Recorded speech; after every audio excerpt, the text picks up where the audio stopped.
જય સ્વામિનારાયણ। સ્વાગત છે તમારું કાઠિયાવાડી કિચન વિથ મમ્મીમાં। આજે આપણે બનાવીશું તહેવારોમાં કે પછી કોઈ મહેમાન આવે એટલે આપણા બધાના ઘરમાં એક શાક તો બનતું જ હોય છે, જે છે પનીરની સબ્જી। તો માર્કેટમાં મળતું પનીર આપણે જાણીએ છીએ કે કેટલી મિલાવટ વાળું હોય છે। ગમે તેવી બ્રાન્ડનું પનીર લો તો પણ તે પ્યોર તો નથી જ મળતું। તો આજે આપણે બનાવવાના છીએ બિલકુલ ડેરી જેવું પનીર, અરે એના કરતાં પણ વધારે સારું નરમ, મુલાયમ અને મલાઈદાર પનીર। તો આપણે આજે ઘરે જ બનાવવાના છીએ અને એ પણ સસ્તામાં। તો ગેરંટી છે કે આ રીતે પનીર બનાવશો ને તે એકદમ પરફેક્ટ પનીર બનશે। તો પનીર બનાવવા માટે મેં અહીંયા અમૂલ ગોલ્ડનું જે દૂધ આવે છે ફૂલ ફેટ વાળું તે દૂધ લીધું છે, 2 બોટલ દૂધ લીધું છે અને દૂધને આપણે ગાળીને એક વાસણમાં લઈ લઈશું।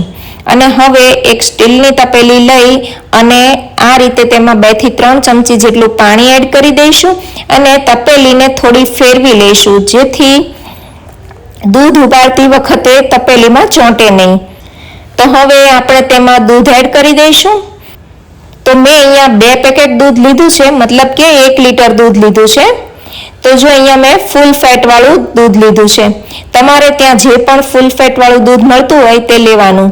તો દૂધને હવે આપણે ગેસ પર ગરમ મૂકી દઈશું અને ગેસની ફાસ્ટ ફ્લેમ પર આપણે તેમાં એક ઉબાલ આવે ત્યાં સુધી આપણે તેને ગરમ કરી લેવાનું છે। વચ્ચે વચ્ચે આ રીતે ચલાવતા રહીશું। તો બસ આપણે એક જ ઉબાલ લાવવાનો છે દૂધમાં, બહુ વધારે ગરમ નથી કરવાનું।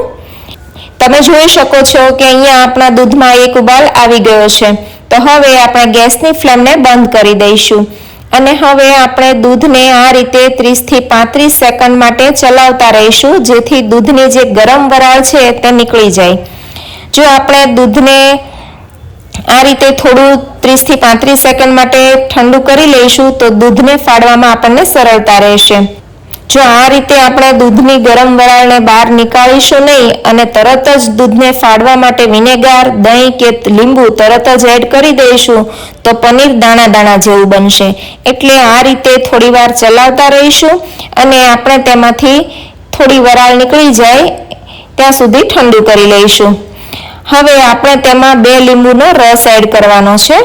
તો આ રીતે આપણે લીંબુનો રસ એડ કરી દઈશું। જો તમારી પાસે વિનેગર હોય તો પણ તમે 2 ચમચી વિનેગરનો ઉપયોગ કરી શકો છો। મેં અહીંયા 2 લીંબુ લીધા છે। તો આ રીતે એક ચમચી રસ એડ કરતા જઈશું અને હલકા હાથે આપણે તેને એક જ ડાયરેક્શનમાં ચલાવતા રહીશું। તો તમે જોઈ શકો છો કે દૂધ ધીરે ધીરે ફાટવા લાગ્યું છે અને તેનું પાણી પણ અલગ થવા લાગ્યું છે। તો આ પાણીને તમે કઢી બનાવવામાં કે પછી કોઈ પણ જાતની ગ્રેવી બનાવી હોય તો તેમાં યુઝ કરી શકો છો। આ પાણીમાં ખૂબ જ પ્રોટીન હોય છે। તો અહીંયા આપણું આ પનીર લગભગ અલગ થઈ ગયું છે। તો હવે આપણે તેમાં એડ કરવાનું છે ઠંડુ પાણી। ઠંડુ પાણી એડ કરવાથી પનીર ઠંડુ થઈ જશે અને તેમાં જે કુકિંગની પ્રોસેસ ચાલતી હોય છે તે બંધ થઈ જશે। અને હવે આપણે તેને 2 મિનિટ માટે રાખી મૂકીશું અને હવે એક તપેલીની ઉપર આ રીતે એક જારી રાખી દઈશું અને તેની ઉપર કોટનનું કાપડ લઈ લઈશું, તે આ રીતે રાખી દઈશું। અને હવે આપણે જે દૂધ ફાડીને તૈયાર કર્યું છે તે બધું જ આપણે આમાં એડ કરી દઈશું અને કપડાને આ રીતે બધી જ બાજુથી પકડીને એક પોટલી જેવું બાંધી લઈશું અને 1 મિનિટ માટે આ રીતે રવા દઈશું, જેથી તેમાં રહેલું બધું જ પાણી નીતરી જાય। તો લગભગ બધું જ પાણી નીતરી ગયું છે। તો હવે આપણે તેને આ રીતે બાંધી દઈશું અને તેની ઉપર એક ડીશ રાખી દઈશું। આ રીતે ડીશ રાખવાથી પનીરનો શેપ એકદમ સરસ આવશે। તો હવે આપણે ડીશ રાખી દીધી છે અને તેની ઉપર કોઈ વજનવાળી વસ્તુ રાખી દઈશું।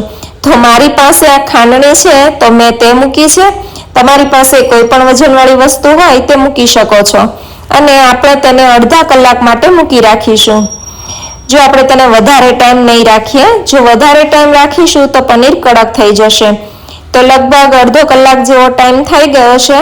તો હવે આપણે તેની ઉપરથી વજનને લઈ લઈશું અને ધીરેથી પોટલીને ખોલી લઈશું। તો આપણે જોઈ શકીએ છીએ કે એકદમ સોફ્ટ પનીર તૈયાર થયું છે। હું તમને આ રીતે ફેરવીને બતાવું તો પણ એકદમ સ્પોન્જી અને સોફ્ટ પનીર બન્યું છે। તો આ રીતે કટ કરીને બતાવું તો અંદરથી પણ એકદમ સરસ સ્ટ્રક્ચર આવ્યું છે આપણે પનીરના ટુકડા કરી લઈએ. તો તમે જોઈ શકો છો કે ટુકડા કરવું તો પણ એકદમ સરસ પરફેક્ટ સોફ્ટ પનીર તૈયાર થયું છે.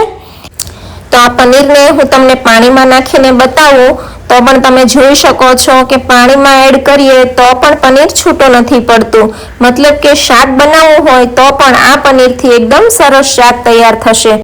તો એવું એકદમ સરસ સોફ્ટ અને મુલાયમ પનીર બનીને રેડી છે. તો જો તમને આ પનીરની રેસીપી પસંદ આવી હોય તો વિડીયોને લાઈક કરજો અને હાઈપ કરજો. તમારા ફ્રેન્ડ્સ અને ફેમિલીમાં શેર કરજો અને ચેનલને સબસ્ક્રાઇબ કરજો અને બાજુમાં રહેલા બેલ આઇકનને દબાવજો જેથી નવી નવી રેસીપીઓના નોટિફિકેશન તમને સૌથી પહેલા મળે.